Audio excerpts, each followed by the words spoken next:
datang di M. Harvin Zuhdi Channel, channel YouTube yang menghadirkan dakwah kultural virtual dengan pemahaman moderasi agama, menghadirkan juga cerita-cerita tentang perjalanan kehidupan yang humanis dan sublimatif dengan 3 moto: membaca langit, dibaca bumi, melangitkan zikir, membumikan fikir. Iqra bi harfin, karir bi alfin. Oke sahabat, jangan lupa subscribe, like, share, and comment.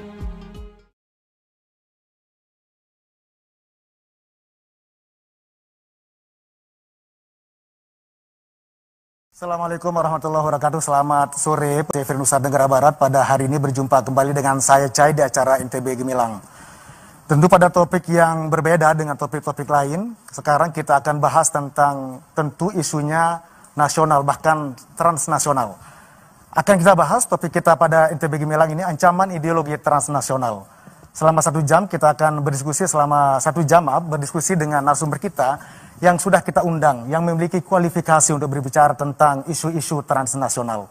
Saya Cai memandu jalannya diskusi selama 1 jam. Termasuk nanti pemirsa juga bisa kita ajak berdiskusi melalui kanal YouTube kami untuk bertanya maupun memberikan informasi tentang topik yang kita bahas pada kesempatan ini.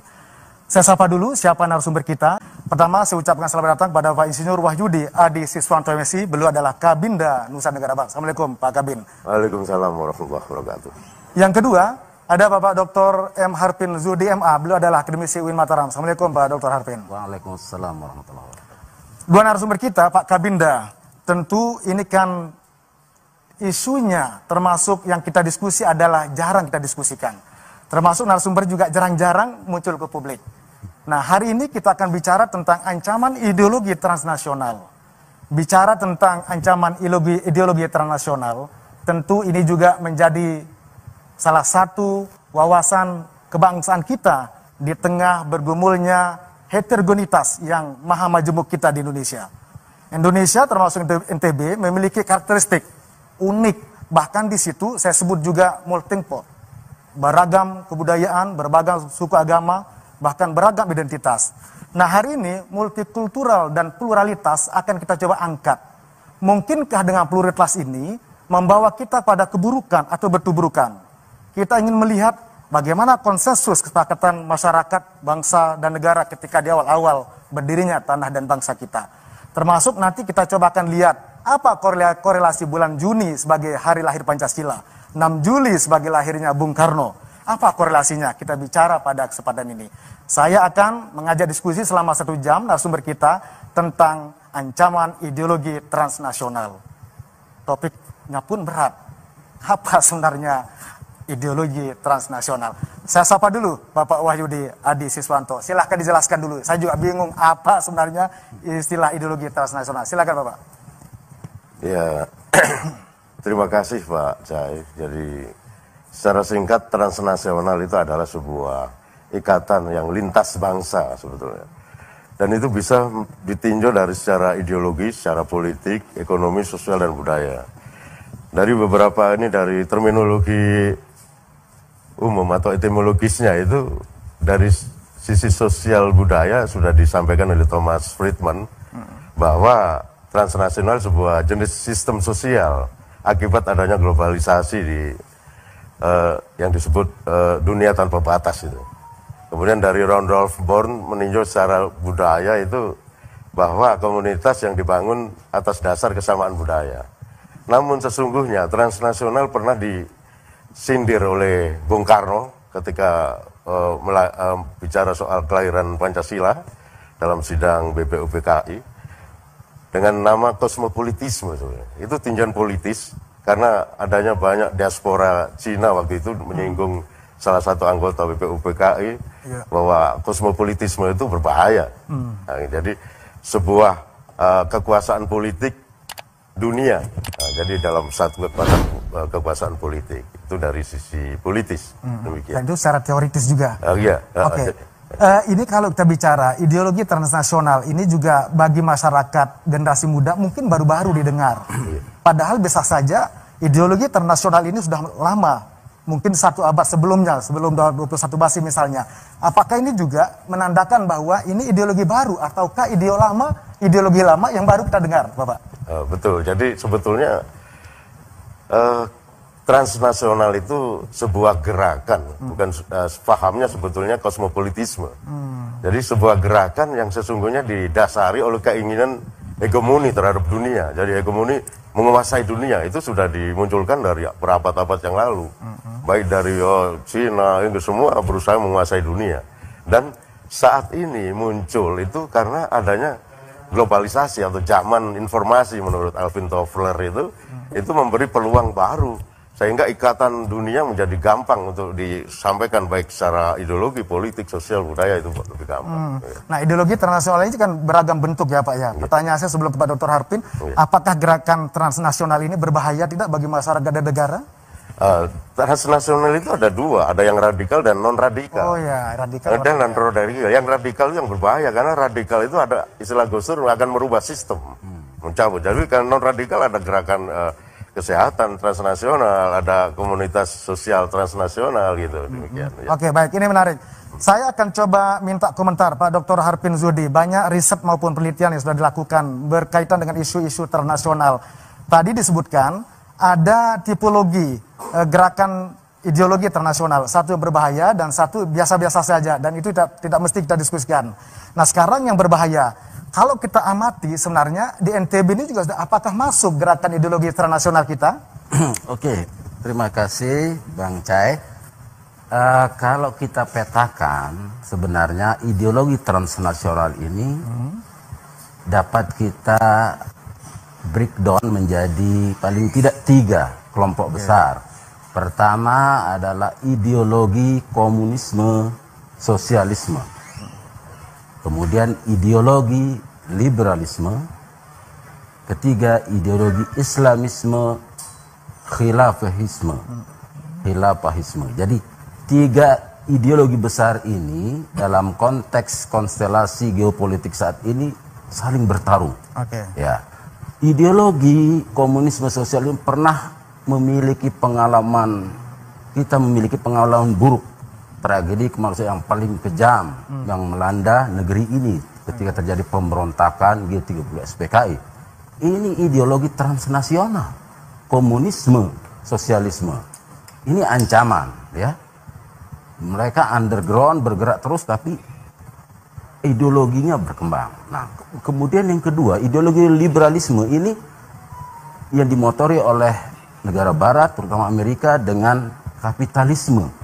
Ini kita memang tidak mau merongrong Pancasila, tapi mereka sudah mengganti sistem sosial, ekonomi, politik juga. Coba lihat, kita punya konsep ekonomi kerakyatan dan gotong royong. Sekarang yang terjadi adalah terjadinya ekonomi kapitalisme.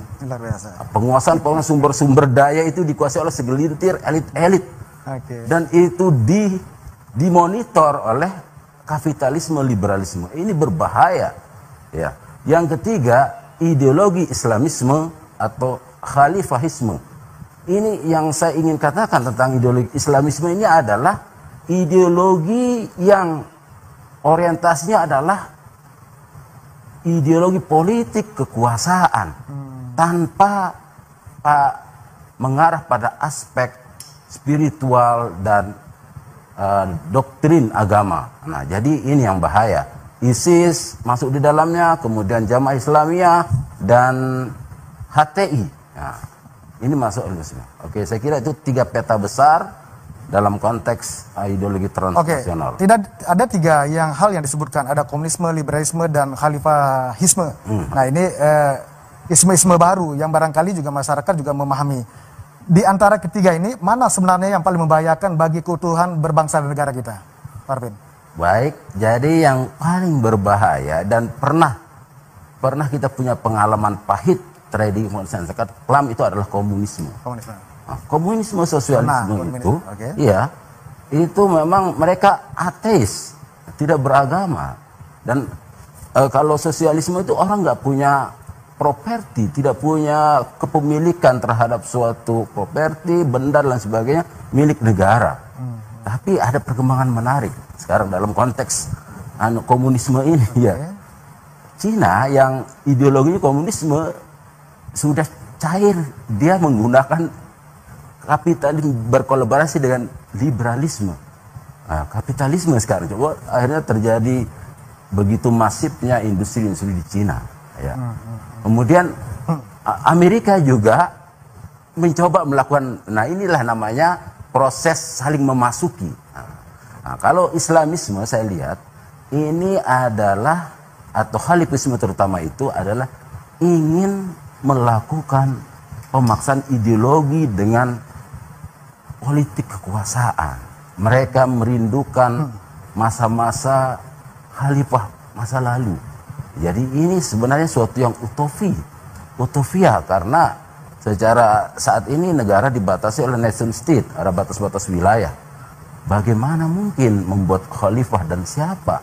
Di mana letaknya khalifah itu? Kekhalifahannya di mana? Siapa yang memimpin? Bagaimana mekanisme kepemimpinan dan sebagainya. Nah. Dan itu sebenarnya sedang trennya.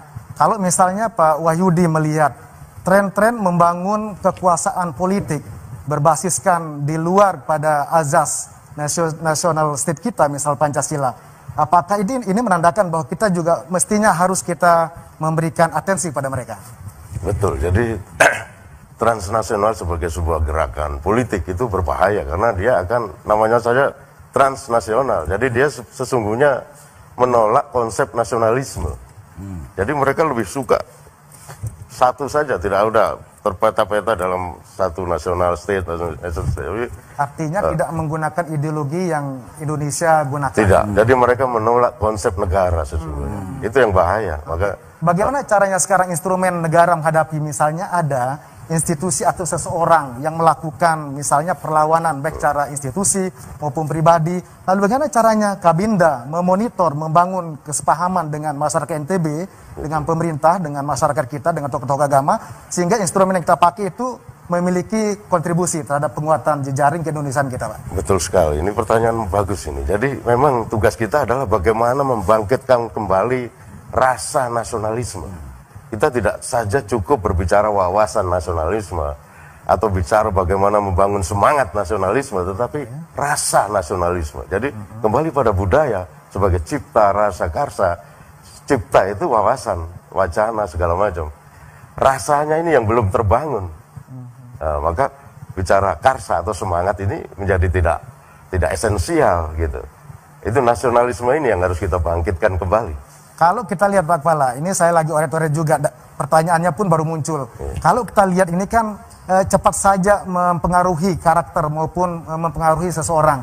Kira-kira dalam konteks negara global, masyarakat NTB, siapa yang paling cepat terpapar atau terpengaruh dengan isme-isme baru transnasional, ideologi transnasional kita di NTB? Siapa mereka? Dalam konteks politik saat ini Pak, jadi memang benar kata Pak Dr. Arvin Susdi bahwa yang paling bahaya itu komunisme karena dia ateis pasti. Tapi dalam yang konteks sekarang hari ini itu yang bahaya adalah radikalisme Islam. Muslim radikal atau Muslim yang ekstrim ini lebih berbahaya karena dia berkembang atas dasar legitimasi masyarakat Muslim. Ya, kalau kita lihat ini kan ada tren dari termasuk ada menurut pandangan orang ngeprem kepada sekelompok orang. Nah, siapa yang paling cepat terpapar misalnya pada kelompok-kelompok orang atau institusi individu mana? Apakah generasi muda, orang tua, apakah para mahasiswa dan sebagainya? Ternyata ideologi transnasional juga lebih awal memberi dampak kepada siapa saja yang barangkali tidak memiliki karakteristik maupun pemahaman yang kuat. Pertanyaan saya buat Bapak Kabinda NTB, Insinyur Wahyudi Adi Siswanto, siapa mereka kalau kita lihat dari stratifikasi yang cepat terpapar pengaruh dari ideologi transnasional? Ya, seperti pernah mengutip dari kata-kata Gus Dur bahwa kelompok transnasional itu seperti musuh dalam selimut, memanfaatkan sistem demokrasi dan kebebasan berpendapat, tetapi sesungguhnya menolak demokrasi dan nasionalisme. Itu menurut Gus Dur. Dan yang menggunakan persepsi-persepsi ini tentu kalangan intelektual muda. Dan terbukti kalangan mahasiswa lebih tertarik di kelompok-kelompok pemahaman transnasional karena mereka secara teknologi mereka lebih canggih menguasai IT. Nah, jadi mereka bagaimana mengadop ajaran-ajaran yang bersifat global gitu, dan mengabaikan yang mereka miliki seperti nilai-nilai luhur budaya itu sudah mereka menganggap tidak atau ketinggalan zaman gitu. Jadi catatannya Pak Kabinda, Pak Wahyudi, anak-anak muda juga lebih cepat oleh dalam konteks sebaran mereka lebih bersemangat memberikan pengaruh ke teman-temannya dan lingkungannya. Oke. Mungkinkah ini juga akibat dari keterbukaan informasi? Misalnya IT kita, gadget kita tiap saat kita pegang, di kamar pun kita bisa bercanda, bahkan bisa kita berkolaborasi dengan siapa saja. Mungkinkah paham ideologi transnasional ini juga pengaruh dari keterbukaan informasi? Oh iya, jadi ada teori begini, tahapan-tahapan orang terpapar radikalisme itu pertama namanya cognitive opening, yang membuka diri terhadap wacana baru. Bahayanya wacana ini dikemas, di branding dengan sangat menarik. Isu-isu agama dan macam-macam itu begitu, framingnya begitu bagus. Nah, kemudian setelah cognitive opening, masuklah kepada religious seeking namanya. Dia mencari tafsir lain dari agama yang selama ini dipahami. Kalau tafsir-tafsir yang dulu kan cenderung stagnan, normatif. Nah, ini kok ada tafsiran baru. Kok orang nggak mau membela agama? Nah, ini kan kemudian akhirnya terjadi setelah religious seeking itu terjadilah kemudian self-radicalization. Terjadi radikalisasi pada dirinya. Dia buka, kemudian dia buka situs-situs, buka channel-channel, dan di sanalah terjadi indoktrinisasi. Masuk terus dipandu bagaimana bagaimana kualitas kemusliman, atau Anda kok nggak mau membantu saudara-saudara Anda yang tertindas, yang terzolimi. Nah, ini kan provokasi-provokasi yang kalau itu mengarah kepada orang muda, anak-anak muda, generasi muda yang secara mentalnya itu masih labil, akhirnya temperatur batin masih labil, mudah terpengaruh. Akhirnya dimaknai bahwa Indonesia ini nggak mau membantu Samai berarti negara togut, macam-macam. Ini kufar. Nah, wacana ini kemudian terus dia secara intens. Apakah ini juga terjadi pada masyarakat NTB kita, Pak Dr. Harpin?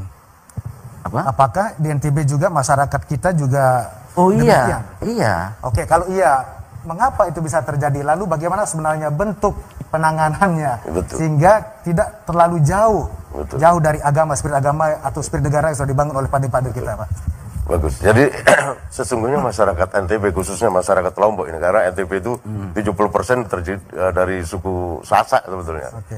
Jadi masyarakat Lombok itu basic agamanya, budayanya itu beragama Islam. Artinya Islam tradisional.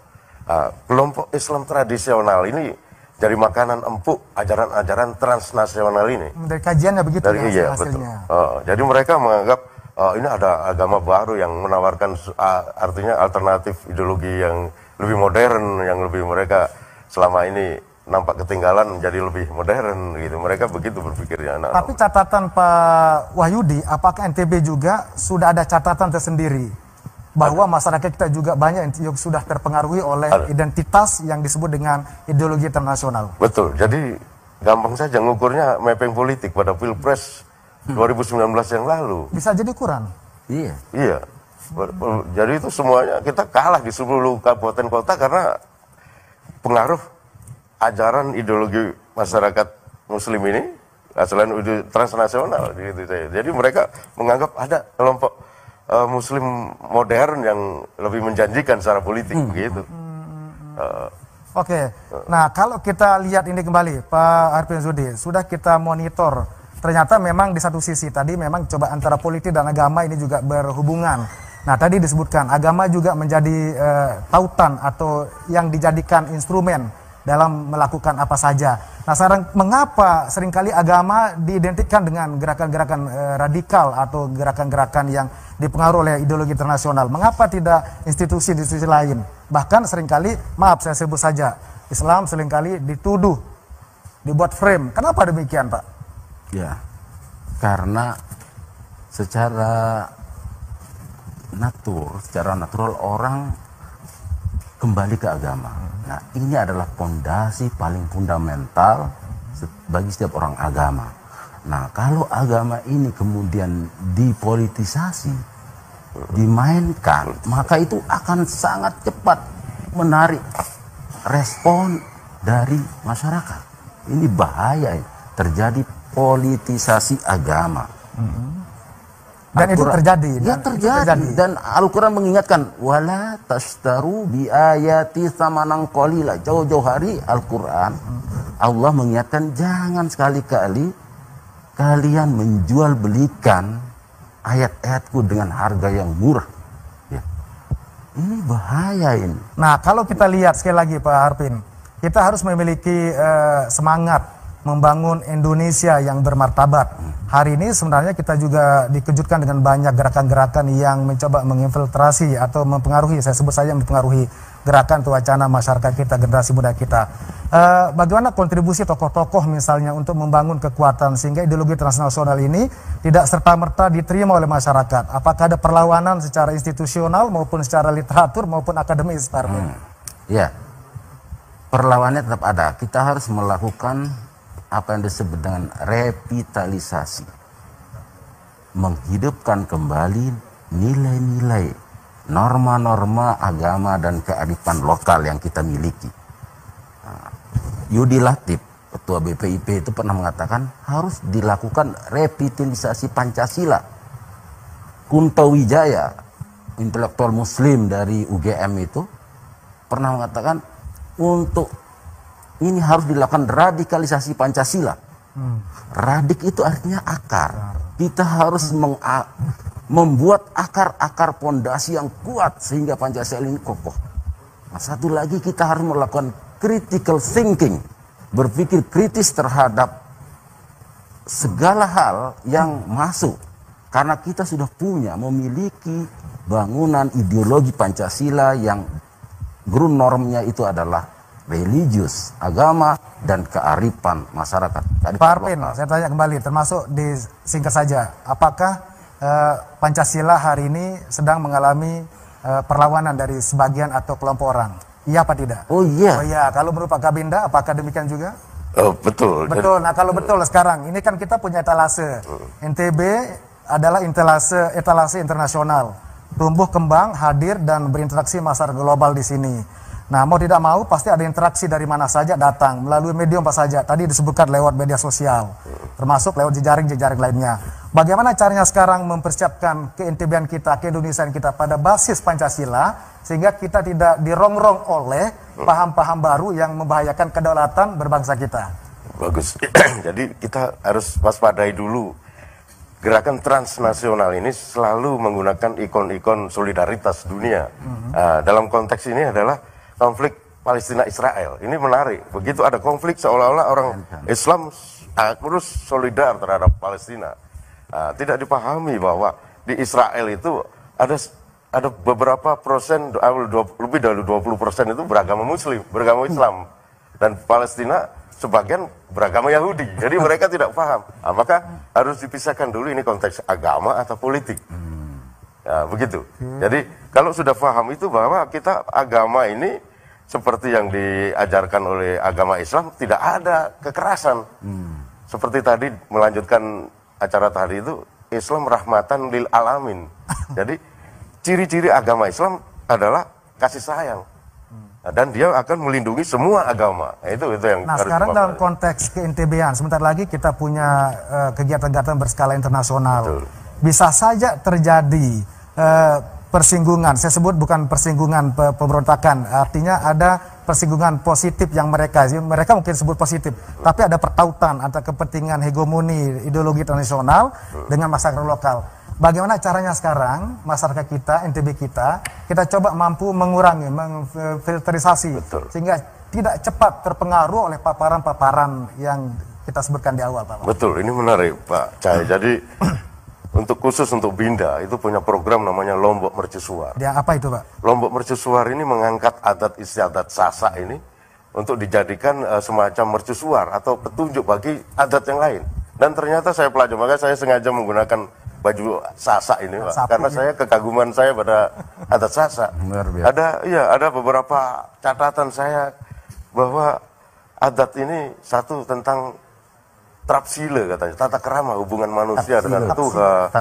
Tapsila hubungan manusia dengan manusia, manusia dengan alam dan lingkungannya. Ternyata itu yang disebut Bung Karno, bumi Indonesia. Itu yang nilai-nilai yang digali oleh Bung Karno menjadi Pancasila. Ternyata ada dalam adat yang merupakan nilai-nilai peninggalan leluhur. Nah, itu yang maka yang penting adalah mengangkat kembali kebanggaan budaya ini. Lokalitas yang disebut kearifan lokal tadi ya. Jadi itu yang harus diangkat kembali.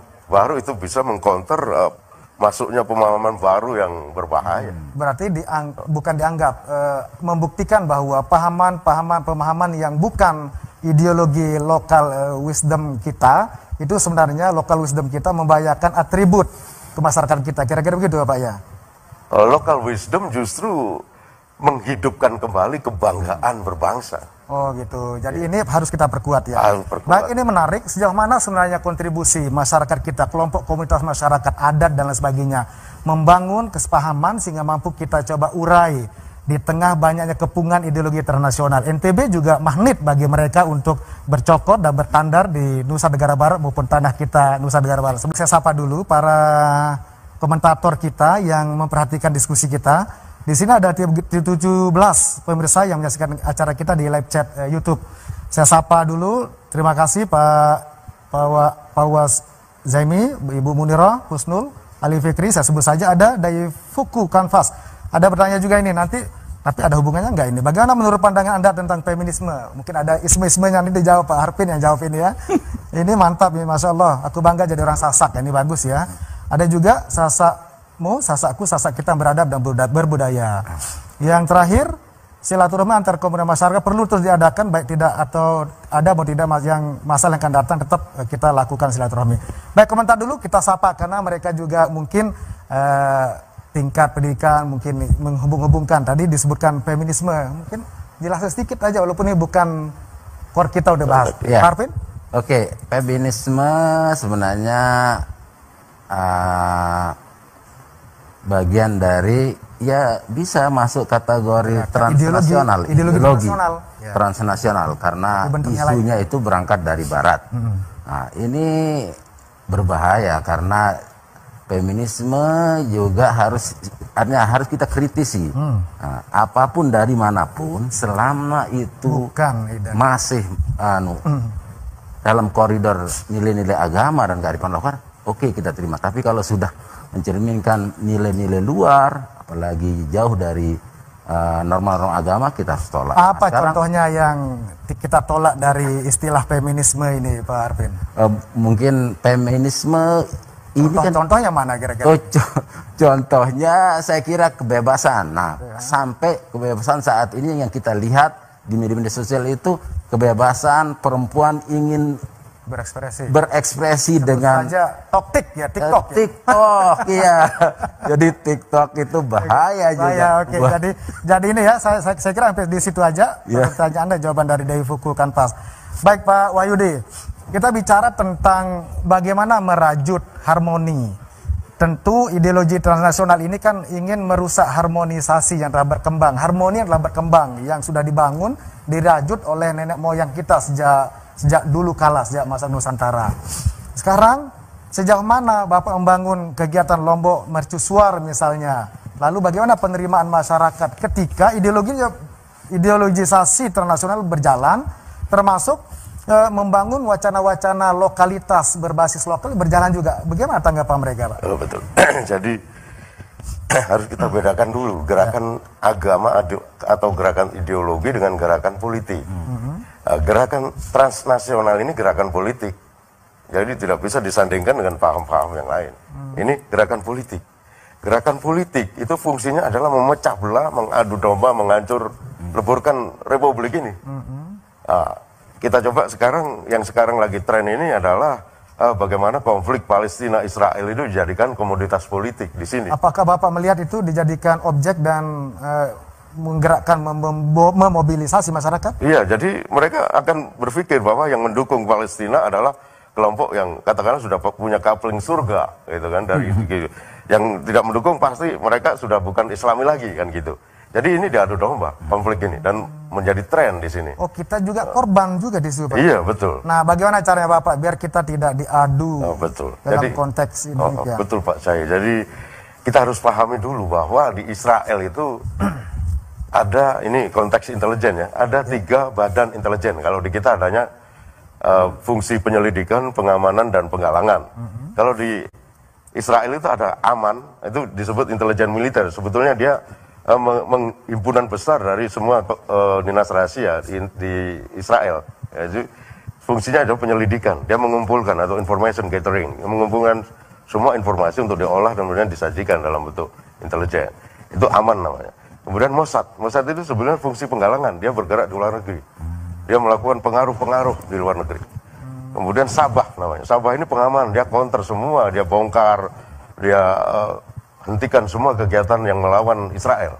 Itu Sabah. Nah, di dalam Mossad itu ada namanya Mustariben. Mustariben ini berbahaya. Dia menyusup di orang Palestina, bahkan di Hamas ya. Jadi kalau ingin menjadikan konflik ini menjadi semacam melihat atau mengukur solidaritas umat muslim, ada kelompok Mustariben yang mempengaruhi Hamas melemparkan meriam ke Israel sehingga Israel harus melawan. Nah, ini mereka sendiri yang menyeting konflik dan kita tidak tahu, sebenarnya kita hanya korban dari konflik-konflik mereka kan gitu. Nah, maka itu saya ingin mereka atau khususnya kita tidak terpengaruh terhadap semua settingan-settingan politik luar negeri.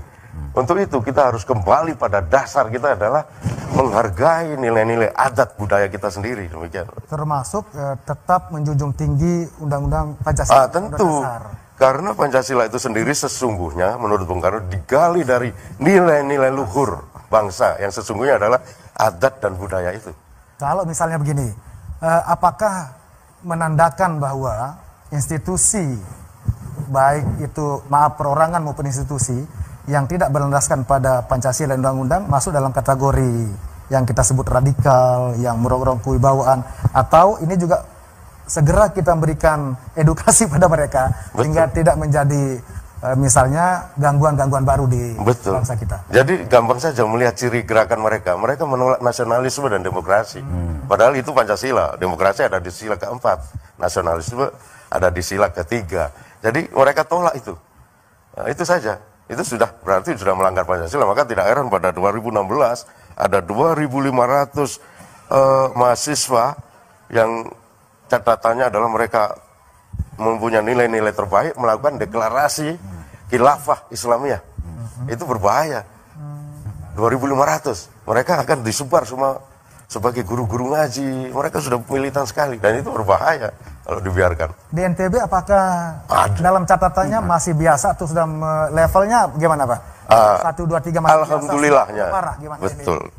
Alhamdulillahnya, khususnya di Lombok. Yang di NTB Pak, kalau saya keseluruhan di NTB gimana? Boleh, karena NTB kemarin saya dari Sumbawa juga sama. Jadi mereka gampang sekali dipengaruhi dan gampang sekali diingatkan bahwa ini sudah di luar adat dan mereka kalau hal-hal yang di luar adat mereka akan cepat kembali.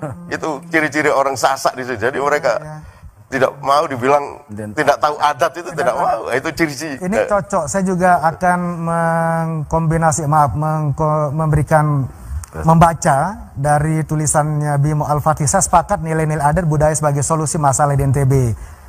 Ini jadi memang cocok sekali dengan pandangannya Pak Kepala. Termasuk bertanya lagi, mampu NTB melawan pengerdiologi internasional? Oh, mampu. Mampu? Apakah demikian? Ya. Walaupun ada fakta, kita punya catatan-catatan beberapa orang yang baik secara ideologi, pribadi maupun institusi pernah melakukan gerakan-gerakan yang dalam catatan nasional, bahkan kita juga beberapa tercatat di beberapa titik di NTB. Mampukah kita? Sementara masih ada oknum-oknum yang belum mampu kita repas. Baik, jadi memang tadi saya ingin katakan bahwa supaya kearifan local wisdom ini fungsional harus dilakukan revitalisasi. Sekarang kita terjadi missing link. Generasi muda itu nggak tahu, banyak yang nggak tahu apa Aik Meneng Tunjung Tilang Pak Bau misalnya. Itu nilai filosofi yang luar biasa. Waktu saya presentasi Aik Meneng Pak Tunjung Tilang Pak Bau di Thailand, sangat diapresiasi oleh orang luar biasa. Sasak Lombok punya kearifan lokal yang sangat genuine, yang sangat dalam. Nah, tapi ini kan sekarang ini belum fungsional, harus direvitalisasi, dihidupkan kembali. Bagaimana menghidupkan? Mari tokoh-tokoh adat, lembaga-lembaga adat duduk bersatu mengidentifikasi mana dan buat pilot proyek. Misalnya maghrib mengaji, itu kan sangat baik ya, supaya orang-orang itu, anak-anak muda, kemudian anak-anak itu terbiasa dengan nilai-nilai agama dan kearifan lokal. Kemudian kearifan lokal ini harus di-branding, misalnya dalam bentuk ya IT sekarang, YouTube, TikTok dan lain sebagainya bisa kearifan. Ya jangan yang di awik-awik saja, orang nggak bisa membaca awik-awik atau apa, dikemas, di-branding, di packaging secara modern, secara milenial, sehingga itu tersosialisasi. Ini mungkin butuh kita duduk bersama dengan museum, dengan perpustakaan, dengan semua stakeholder, terutama panglimanya adalah gubernur NTB dan para akademisi. Betul. Dengan semua kalau kita bergerak mengidentifikasi. Nah, saya dulu waktu di FKPT pernah mencoba melakukan mengidentifikasi semua kearifan lokal di NTB. Saya kumpulkan.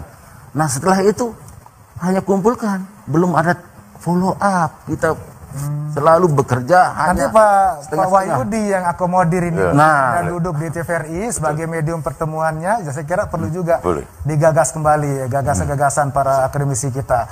Nah, pertanyaan saya sekarang untuk Pak Wahyudi.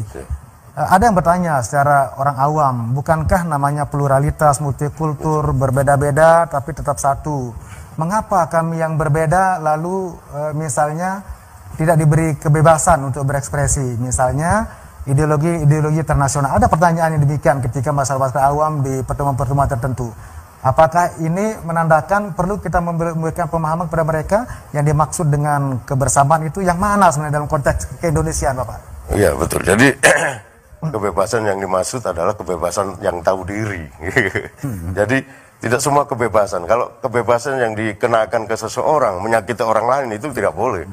Dan ada orang besar lawan orang kecil, ya orang yang kecil tahu diri kan gitu. Jangan orang besar dicaci maki di doa, itu tentu dia akan dipukul, sudah sakit kan gitu kalau terjadi konflik. Jadi kebebasan yang tahu diri, boleh kita berbicara apa yang sifatnya membangun gitu. Saya kira itu, Pak. Sekarang kewenangan apa yang dimiliki oleh Badan Intelijen Negara dalam rangka memberikan andil kepada masyarakat NTB?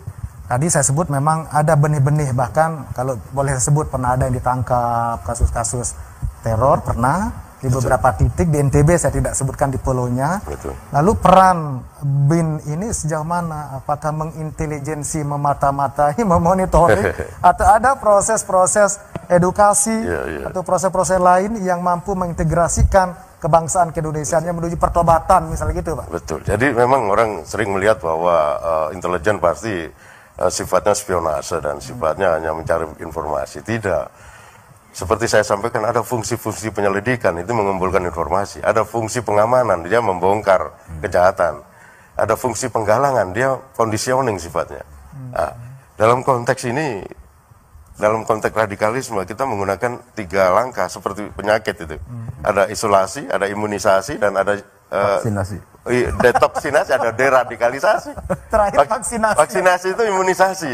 Vaksinasi imunisasi. Jadi 3 aja. Isolasi, imunisasi, dan deradikalisasi. Bagus ya, ini ya. Jadi itu yang mesti dilakukan oleh pemerintah, termasuk dalam ini Badan Intelijen Negara. Betul. Cuma kan nanti juga Bapak juga perlu juga jelaskan lebih lanjut apa sih kegiatan-kegiatan Badan Intelijen Negara dalam rangka meminimalisir tumbuh kembangnya ideologi-ideologi yang tidak berakar pada marwah kebinekaan masyarakat adat kita di NTB. Komentarnya Pak Harpin? Sangat apresiatif. Jadi kita harus mulai saat ini, mari kita semua elemen masyarakat bergerak. Pemerintah dan elemen masyarakat bergerak untuk menghidupkan kembali nilai-nilai adat. Karena dalam konteks agama juga al-adah muhakkamah, itu kaidah fikih. Bahwa adat, tradisi yang baik itu bisa dijadikan landasan hukum dalam Islam. Jadi kalau kita lihat hukum-hukum Islam di tanah Arab itu juga banyak berasal dari adat yang sudah disarikan, yang sudah disyariatkan, yang tasyri namanya. Makanya itu adalah kaidah. Jadi saya kira kalau sudah menjadi al-adah, ma'ruf, al-urf itu sesuatu yang diketahui baik. Jadi nggak mungkin orang akan menjadi tidak baik kalau dia beradat. Jadi ini perlu dikawal dan perlu diinisiasi di dalam membangun sinergi di dalam konteks pendidikan kita ya Pak Arvin ya. Kalau kita lihat Pak Wahyudi, ternyata kita juga tentu dalam setiap melakukan gerakan, membangun wacana-wacana kedamaian, membangun ideologi-ideologi yang berbasis pada negara, pada identitas keindonesiaan kita, pasti ada tantangannya. Di NTB selama Bapak menjabat, apa tantangannya menginisiasi, membangun kemartabatan? Apakah ada tantangan tersendiri? Sesungguhnya saya heran, justru banyak dukungan dari masyarakat Lombok, ada NTB umumnya, itu terhadap upaya-upaya. Berarti kita yang tidak berupaya sebetulnya. Jadi banyak dukungan bagaimana mereka ingin kembali mengangkat adat ini. Sebenarnya mereka semua begitu, ingin kembali mengangkat adat. Karena mereka merasa ada pengaruh-pengaruh asing yang tidak sesuai dengan alam pikiran mereka. Gitu. Nah, ini yang bagi saya bukan malah kendala, bukan malah pendorong untuk supaya kita terus melakukan lebih besar lagi kegiatan-kegiatan mengangkat kembali nasionalisme. Kalau perlawanan ada tidak? Karena pasti setiap upaya-upaya baik, buruk pun ada perlawanan, baik pun ada tantangan dan perlawanan. Pengalaman Bapak saat menjabat jadi Kabinda di NTB, adakah tidak perlawanan dari sekelompok orang, dari yang mengaku bahwa ini ideologi transnasional yang paling baik, yang layak untuk dikembangkan di NTB? Semula saya semacam a priori dengan katakanlah secara politik, ada namanya Partai Keadilan Sosial ya, secara politik ya. Saya a priori barangkali gubernur ini PKS kan gitu. Nah, ternyata tidak. Gubernur ini kita bersyukur punya gubernur NTB yang sekarang ini. Dia latar belakang Partai Keadilan Sosial yang punya latar belakang Ikhwanul Muslimin gitu. Ternyata Ikhwanul Muslimin ada dua. Ada Kutbiyah dan Hudaibiyah namanya. Iya. Tapi jadi kampanye nih Pak, meluruskan Pak ya? Meluruskan, saya coba meluruskan. Hudaibiyah, dan ternyata benar. Tidak semua yang kita terlalu a priori atau menjudge bahwa ini pasti ekstrim dan berbeda dengan masyarakat tradisional atau kultural. Ternyata gubernur ini sangat toleran terhadap perkembangan budaya gitu saya. Jadi ada hal-hal yang menurut saya harus kita komunikasikan dengan baik antara kultur dengan politik gitu. Oke, jadi ini tentu menandakan bahwa pimpinan kita juga harus memiliki atribut yang sama untuk menggerakkan bangsa dan negara dalam konteks Indonesian gitu Pak. Betul. Nah, betul. Mungkin sebagai closing statement dari Kepala BIN daerah NTB ini kan bicara BIN itu jarang-jarang. Saya seumur hidup baru pertama kali ketemu Kepala BIN. Seumur hidup baru kali ini. Betul. Biasanya kalau ketemu Kepala BIN itu hanya butuh doa-doa mustajab baru bisa ketemu. Nah, sarannya Bapak, apa yang Bapak perlu sampaikan kepada pemirsa dalam rangka penguatan identitas lokal, tidak cepat terpengaruh oleh ideologi yang transnasional yang membahayakan kedaulatan marwah kebudayaan berbangsa kita, khususnya di NTB, Lombok pada khususnya. Silakan Pak. Baik, jadi pertama adalah kita harus sadari bahwa adat ini sudah punya aturan artinya tata kerama yang saya kagumi juga. Bagaimana adat Sasak ini ternyata mengedepankan menghormati orang lain. Misalnya makan bareng, dia tidak mencuci tangannya meskipun sudah selesai duluan. Kalau cuci nunggu orang lain selesai. Nah itu dari semua orang Sasak saya, wah benar Pak itu. Nah, kemudian banyak hal yang sifatnya menghormati, pakai bebet aja supaya tidak menutupi utelnya katanya, tidak sakar uteli dewi katanya kan gitu. Jadi banyak adat ini yang harus kita kagumi, kemudian kita pertahankan dan menyaring semua persoalan yang politis yang justru mengabaikan adat. Oke, satu lagi Pak, sekali lagi saya minta closingnya. Bagaimana tanggapan Bapak caranya masyarakat generasi muda membangun filterisasi diri sendiri, mengendalikan diri sendiri terhadap informasi-informasi yang barangkali belum tepat dalam konteks ideologi transnasional lewat media sosial. Gimana caranya Bapak? Singkat aja Bapak. Harus sudah mulai apa istilah posting-posting yang sifatnya ajaran kayak aik meneng tunjung tilang tuh kayak itu harus sering kali diposting, Pak. Itu aja. Jadi adat-adat apa pepatah-pepatah adat ini harus sering kali untuk menegur supaya kita tidak kelewatan bersikap yang tidak sopan. Tapi Bapak optimis ya membangun kedaulatan, membangun Islam wasatiyah kalau bahasanya Bapak Dr. Harpin dalam konteks keNTB-an. Bapak optimis ya? Optimis bisa saat ini menjadi pionir di NTB pada umumnya Bapak. Iya, NTB. Kita TVRI NTB bukan TVRI Lombok. Terima kasih Bapak. Terakhir Pak Dr. Harpin, komentarnya saya mungkin menyitir pendapatnya Gus Dur Abdul Rahman Wahid. Ternyata ideologi-ideologi tertentu transnasional itu banyak mempengaruhi mahasiswa-mahasiswa kita. Apa komentarnya? Memberikan stimulus pada mereka sehingga tidak cepat terpapar dengan paham-paham tertentu. Closingnya dan singkat saja Pak Harpin. Ya. Allah menyuruh kita untuk menjadi umat yang wasatian, yang moderat. Nah, ini moderatisme, mengambil jalan tengah, kemudian tawazun, berimbang, kemudian tasamuh, toleran, kemudian ta'adul, bersikap tegas walaupun tidak mencela-mencela, dan terakhir musawah, memiliki pemahaman yang sama terhadap diri dan orang lain. Nah, inilah norma-norma ajaran Islam wasati, Islam moderat itu. Mari kembali ke moderat, ke mengambil jalan tengah, tidak terlalu ekstrim, hulu, dan tidak terlalu ekstrim kanan, ekstrim kiri. Nah, kemudian mari kita juga menghidupkan kembali kearifan budaya lokal kita, sehingga kolaborasi antara moderatisme agama dan local wisdom masyarakat ini akan menjadi tameng untuk menahan gempuran-gempuran ideologi apapun, baik ideologi transnasional maupun ideologi lokal yang tidak sejalan dengan moderatisme agama dan kearifan lokal. Oke, baik, terima kasih. Termasuk TVRI hari ini memberikan banyak edukasi pada masyarakat, termasuk catatan-catatan Pak Dr. Harpin melalui tulisan dan riset, termasuk melalui gerakan-gerakan membangun peradaban Bapak Kepala Kabinda NTB kepada masyarakat, tentu pasti bermanfaat buat kita bersama. Terima kasih Bapak Insinyur Wahyudi Adi Siswanto MSI Kabinda Nusa Tenggara Barat, senang berdiskusi di TVRI Nusa Tenggara Barat, termasuk Pak Dr. Harpin Zudem Akademisi UIN Mataram, senang juga berdiskusi di acara NTB Gemilang. Semangat kita tetap sama, mari kita menjaga maruah kedaulatan berbangsa dan bernegara, tetap kita dukung penuh bagaimana upaya-upaya pemerintah agar tetap kita membangun solidaritas.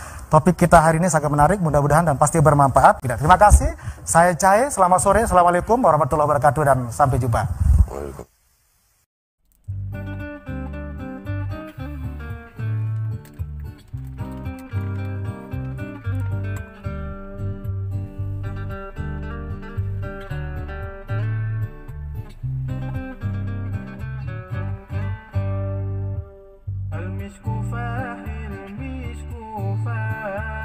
لما ذكرنا رسول الله